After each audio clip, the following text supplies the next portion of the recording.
buenas tardes para todos y sean ustedes bienvenidos a su canal de filosofía. Recuerda seguirme en mis páginas de Facebook e Instagram, te dejo el link en el primer comentario. Recuerda que también la bibliografía empleada para cada uno de los videos queda constatada en la descripción del mismo. Hoy nos vamos a acercar al fenómeno del nazismo y el fascismo desde el punto de vista del materialismo histórico y vamos a ver cómo lo analizamos teóricamente.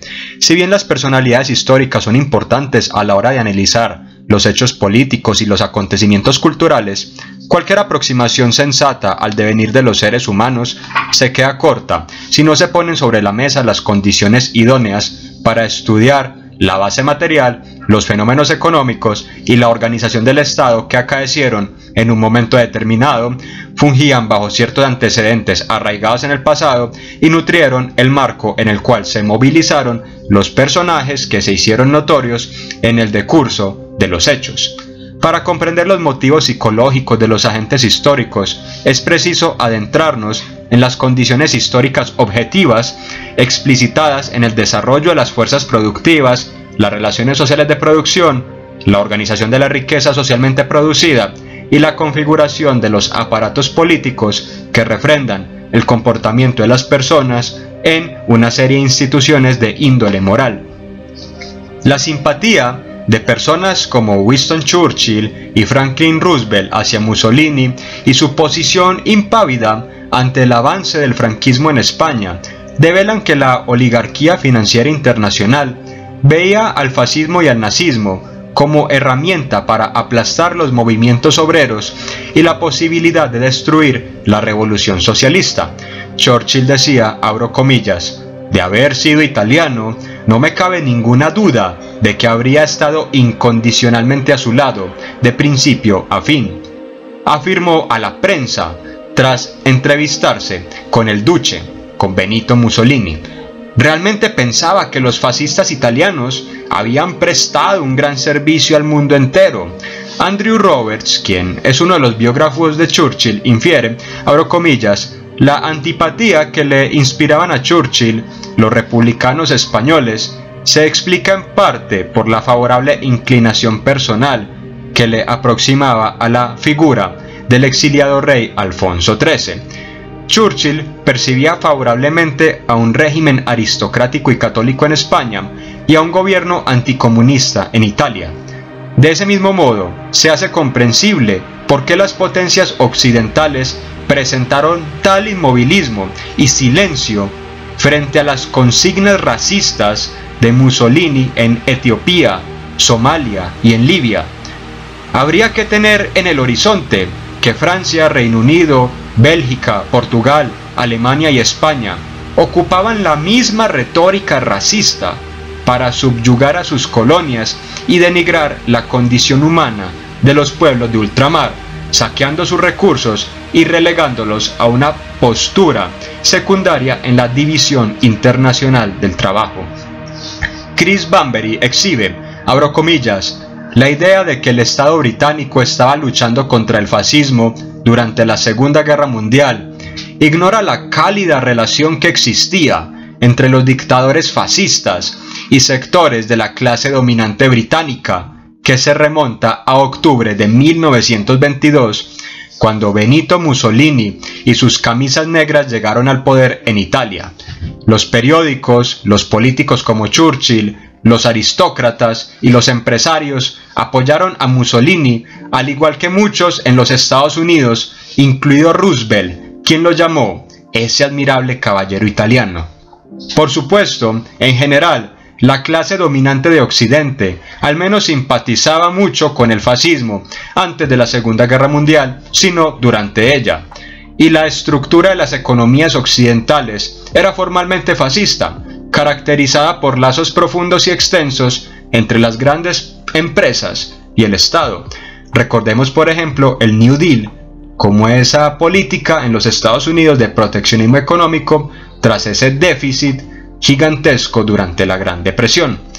Autores como August Alzheimer, Arthur Rosenberg, Franz Böckermann, Fritz Stenberg, Franz Neumann, Herbert Marcuse, Max Horkheimer y Friedrich Pollack aseguran que no se pueden analizar al nacionalsocialismo, al fascismo y al capitalismo liberal por separado. Los dos primeros solo representan la variante más reaccionaria del tercero. En tiempos de crisis, la clase burguesa usa las herramientas necesarias para modelar el organismo estatal a gusto, armonizando la explotación bajo discursos raciales o nacionalistas, cuya función estriba en exhibir a la estructura social como una jerarquía natural, socavando las reivindicaciones obreras en pos de una élite empresarial que hace uso de la maquinaria estatal para su propio beneficio. Los gobiernos de corte nazifascista fueron radicalmente anticomunistas y absolutamente contrarrevolucionarios. Los capitanes de la industria que comandaban compañías como IG Farben, que era químicos, BMW, Porsche, que eran automotrices, Krupp, Bayer, Siemens, fueron los grandes beneficiados y propiciadores de las expropiaciones a judíos y de la mano de obra técnicamente esclava que alimentaba la maquinaria económica nacional y la política exterior imperialista. A esto debe aunársele la sociedad que establecieron con gigantes de la industria como Ford. Hay que recordar que el mismo Henry Ford recibió en 1938 la insignia del águila alemana, que era la mayor insignia a la cual podía aspirar un no alemán en la época del Tercer Reich. Los gobiernos de corte totalitario manejaron grandes capitales y acuñaron conceptos frívolos como camaradas de sangre y camaradas de nación para que los obreros y campesinos se sintiesen identificados con la causa pro establecimiento de sus patrones y amos. Tal y como señala el historiador alemán Rabenbach, abro comillas, Marx señaló claramente el potencial autoritario del liberalismo, ejemplificado en la independencia del poder estatal que surge cuando las funciones normales del dominio de clase son inadecuadas ante la amenaza a la sociedad civil. August Alzheimer asegura que el abandono del poder político por parte de la burguesía para asegurar su dominación social en una crisis constituyó el aspecto central del fascismo. La constelación de fuerzas sociales progresivamente responde al afán de las clases dominantes en el campo y en la ciudad por hacerse del control político efectivo. La creciente independencia y el fortalecimiento del control ejecutivo a través del aparato estatal ocurren en etapas que conducen a la destrucción del dominio político de la burguesía y a la subordinación de todas las demás clases sociales al ejecutivo. Al mismo tiempo, el contenido social del régimen sigue siendo burgués en sus políticas económicas y sociales fundamentales. Es imperativo vincular a toda esta explicación el descontento que sufrió la capa media de la población compuesta por artesanos, profesionistas liberales y pequeños comerciantes después de la Gran Guerra. La inflación de precios y el ego nacionalista herido tras el Tratado de Versalles empujaron a un considerable sector poblacional a unirse alrededor de causas aparentemente patrióticas, pero que en realidad solamente correspondían a las necesidades económicas de las grandes castas políticas. A principios de la década de 1940, Friedrich Pollack argumentó que bajo el nacionalsocialismo, las grandes empresas, el ejército, el partido y la burocracia compartían el poder del Estado, y que esta situación representaba un orden cualitativamente nuevo al que denominó capitalismo de Estado. El capitalismo de Estado se caracteriza por la intromisión del aparato regulador estatal en todos los aspectos de la economía y de la vida cívica: regulación de precios, intervención en la movilización de la mano de obra, regulación de los salarios, etcétera, etcétera. En la opinión de Pollack, se exhiben 4 características fundamentales del capitalismo de Estado. Primero, en todas las áreas esenciales, superó al capitalismo privado. Segundo, el Estado asumió las importantes funciones del capitalista privado. Tercero, ciertas instituciones capitalistas, como la venta de mano de obra y la búsqueda de ganancias, continuaron jugando un papel importante. Y cuarto, no era socialismo. Básicamente no era socialismo porque nunca se abolió la propiedad privada, porque se abogaba por el bienestar de una clase empresarial gigantesca. En términos de Neumann, este sistema era garante de la propiedad privada para los grandes magnates y brindaba la ilusión de pertenencia a las capas emergentes de la población y también a las capas reaccionarias provenientes del sector rural. Muchos estudiosos de la Alemania Oriental aceptaron la tesis de Dimitrov, que reza que el fascismo es la dictadura abiertamente terrorista de los elementos más reaccionarios, chauvinistas e imperialistas del capital financiero, y concluyó que un grupo mayoritario de industriales, banqueros y grandes terratenientes alemanes deseaba y organizaba la Cancillería de Adolf Hitler. Rabenbach dice, abro comillas, la función social del nacionalsocialismo era 1. Mediar entre los intereses contrarios de los sectores industriales de bienes pesados y de consumo y proteger los intereses especiales de la agricultura. 2. Lograr, entre comillas, paz y tranquilidad doméstica general para la industria, es decir, para la clase burguesa. 3. Impedir que el nivel de vida de la mayoría de la población se eleve demasiado por encima del nivel de la crisis, lo que significó efectivamente la eliminación de los sindicatos. 4. Efectuar un estricto control y manejo de los recursos de divisas, combatir eficazmente el miedo profundo arraigado hacia la inflación.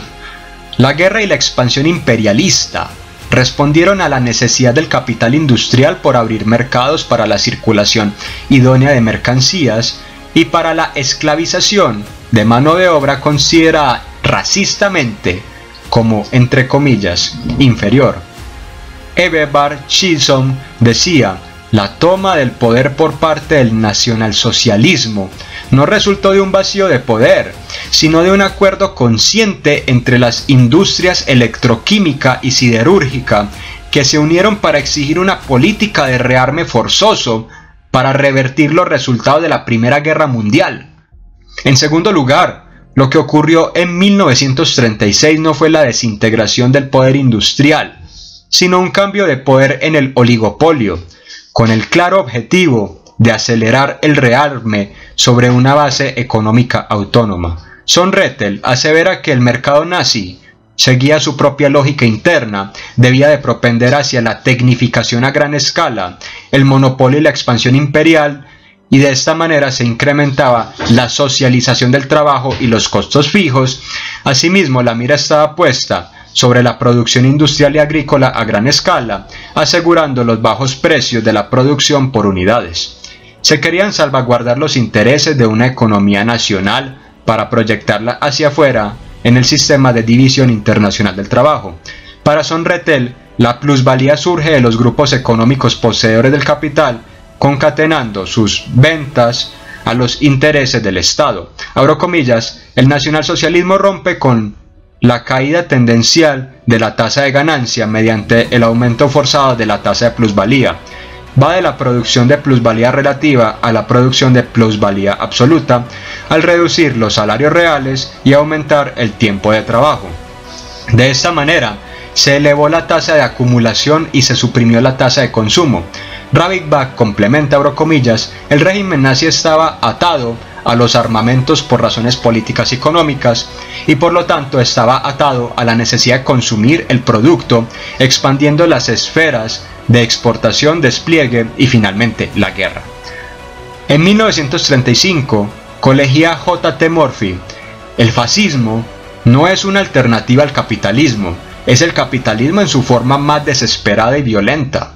Es un producto de la crisis del capitalismo, que apuntan no a reemplazar al capitalismo por un nuevo orden social, sino por la organización de un partido y el Estado que busca salvar a la clase burguesa, aplastando y destruyendo todo elemento de la sociedad que resista a la esclavitud al capital y a cada movimiento dentro de él que busca llevar a la sociedad hacia el socialismo y hacia el comunismo.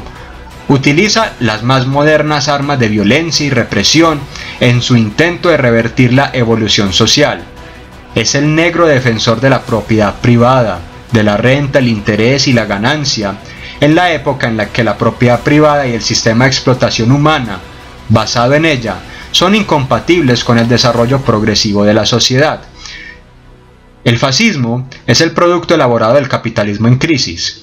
La aparente estabilidad comercial que brindaban los monopolios se vio trastocada por la necesidad de desatar el terror imperialista, cobijado bajo las insignias militares, diatribas patrióticas y consignas eminentemente racistas. Luego vino la absorción y liquidación de los viejos partidos en un solo partido fascista, y el aplastamiento violento de los partidos y organizaciones de la clase obrera, que con el crecimiento de la crisis se vieron empujados cada vez más a una oposición de clase, pero se mostraron incapaces de uniendo sus fuerzas para tomar el poder en sus propias manos. Esto ha ocurrido en Italia, Alemania, Polonia, Hungría, Yugoslavia, Grecia, Rumania, Finlandia, Japón y Austria. No es un movimiento aislado del cual están hablando estos autores de la década del 20 y de la década del 30. Edward Conze y Ellen Wilkinson decían en el 35 que el fascismo italiano había ganado la gran fuerza entre las masas populares gracias a los estragos y devastaciones de la Primera Guerra Mundial. La clase trabajadora empobrecida había intentado tomar las fábricas, pero el fervor revolucionario fue sofocado por sindicalistas corruptos y conservadores que nada más veían por su propio beneficio y el de sus patrones. Estos mismos sindicalistas habían votado por los bonos de guerra para mandar a la clase obrera a su propia destrucción. Mussolini había fundado Il Fascio del Combattimento en marzo de 1918. Se las arregló hábilmente para ganarse la confianza de algunos de los trabajadores, apoyando a los huelguistas, mientras que al mismo tiempo atacaba ferozmente a los partidos socialistas y sindicatos, por lo que él decía eran faltas de dirección demasiado obvias. Está claro, por los propios discursos de Mussolini, como por los de sus colegas, que los fascistas en ese momento todavía se consideraban más rivales que realmente enemigos de las formaciones socialistas, hasta que después les declararon una guerra totalmente abierta. En 1921 los fascistas concluyeron su pacto con los terratenientes del Valle del Po y se convirtieron en los campeones reconocidos de los terratenientes y campesinos industriales contra la socialización y las demandas de los trabajadores agrícolas.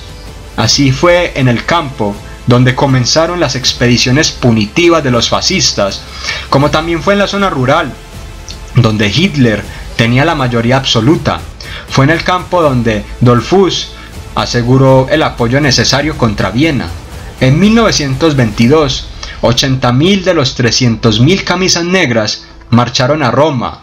Mussolini, que había permanecido en Turín, cerca de la frontera francesa, cuando sus fuerzas no encontraron resistencia, tomó un coche cama y se unió a ellos. Se convirtió en primer ministro de un gobierno de coalición fascista, nacionalistas, católicos romanos y liberales. Para 1926, a pesar de la oposición de sus propios rangos inferiores y de la grave crisis provocada por el asesinato del líder socialista Matteotti, Mussolini había suprimido todo vestigio de democracia en Italia y concentrado el poder en sus propias manos. Prontamente, Hitler le escribiría expresándole su más genuina admiración y respeto, y así empezaría uno de los capítulos más tristes y crueles de la historia de la humanidad. Espero que si te ha gustado el video te suscribas y nos veremos en una próxima ocasión.